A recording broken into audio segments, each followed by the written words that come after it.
Going Missing Second Semester is the second book in the Missing Semester series by Jean Natali. The book addresses the topic of investing and financial literacy education for students and recent graduates and explains financial topics that are relevant to most young people. To begin this discussion, we must understand debt. 4 types of loans make up 96% of that debt. These are mortgages, student loans, auto loans, and credit card debt.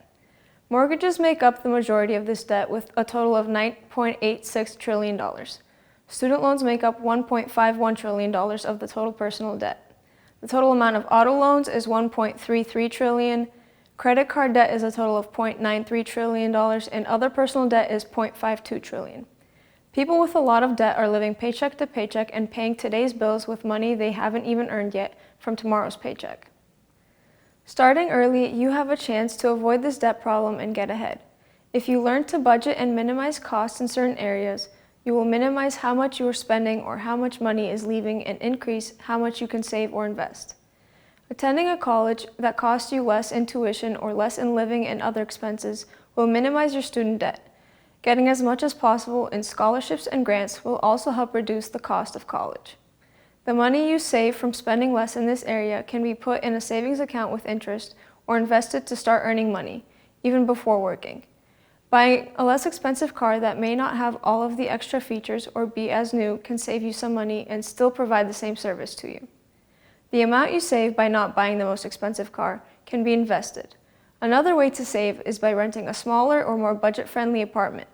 If you save money on rent, you will have more money to save or invest, and this can help you afford something nicer in the future, such as a house. Credit card balances grow with interest if they aren't paid off. The interest is money that you could have saved if you had paid off the balance. Instead, you lose that money and have to pay it to your credit card provider. Interest isn't only something that you have to pay, as in loans and credit cards. Interest can be earned from investing. You can be paid interest instead of paying interest. You have to know where to put your money to earn instead of paying interest. Being aware of the consequences of your money choices is a start to successful investing and avoiding mountains of debt. Interest can help your money grow. If you plant a tree and watch it grow every day, you likely won't see much change from day to day. You know that it is growing, but it is not visible in the short term. Much of the growth is in the roots below the surface that isn't immediately visible, but will provide a strong foundation to be able to grow into something much larger and stronger over time. In a few years, you will see the growth that you couldn't see before. Money can grow just like a tree. Investing wisely, even in small amounts, can grow your money into a much larger amount if given enough time and care. Continuing the tree analogy, there are seasons of growth and seasons of loss. For the tree to survive during the winter season, it has to adapt and lose its leaves in the fall.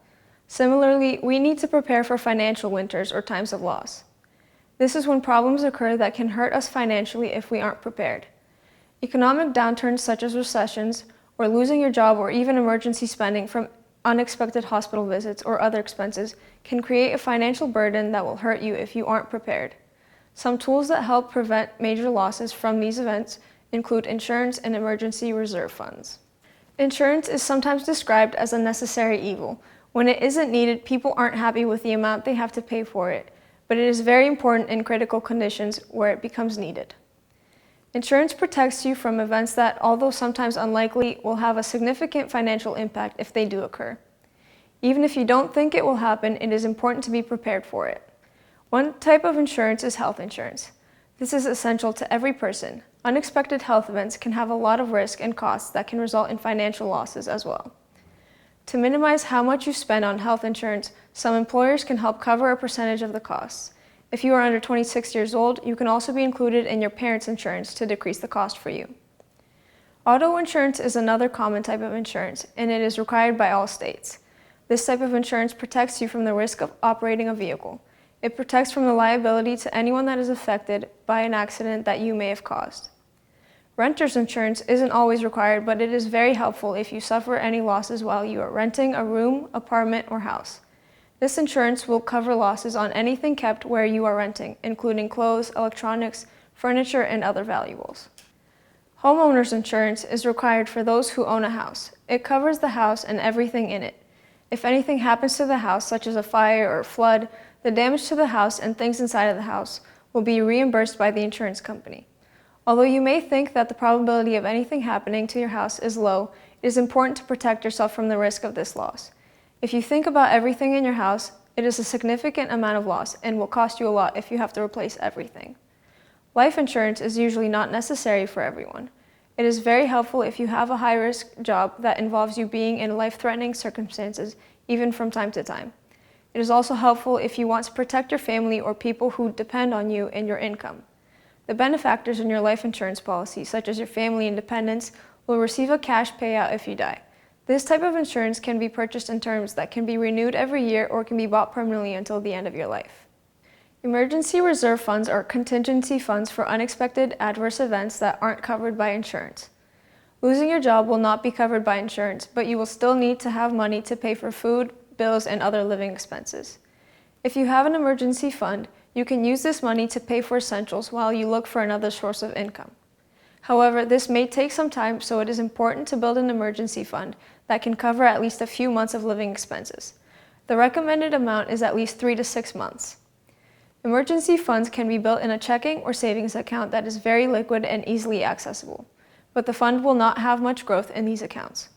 A Roth IRA can be part of the emergency fund, but this should not be the only source of the fund. In an emergency, it is better to use what you have in cash in the bank and not use your investment in retirement plan, unless absolutely necessary. A Roth IRA is an extra layer of security that is only there if you used up all of your primary reserve. This account is a tax-sheltered investment and retirement account that you can contribute your income to save for the future. You can contribute money to this account at any time and withdraw money that you added without penalty, but there is a 10% penalty for withdrawing the investment earnings early. It is important to understand how and when to invest because it is a very powerful financial tool. When you have a certain amount of income, you want to buy things with the money you earn. However, you have a limited amount of income and you need to understand your priorities and wants to help you meet your financial goals. If you want to spend money on a luxurious lifestyle, you will be spending all of your money and not saving it, which will decrease the amount of money you will actually have. If you spend $1,000 on a car, you will have a car for a few years that will also require additional costs for maintenance and other fees. If you invest that same amount one time without adding any more money, from age 18 to 72, that one-time investment can grow to $142,000.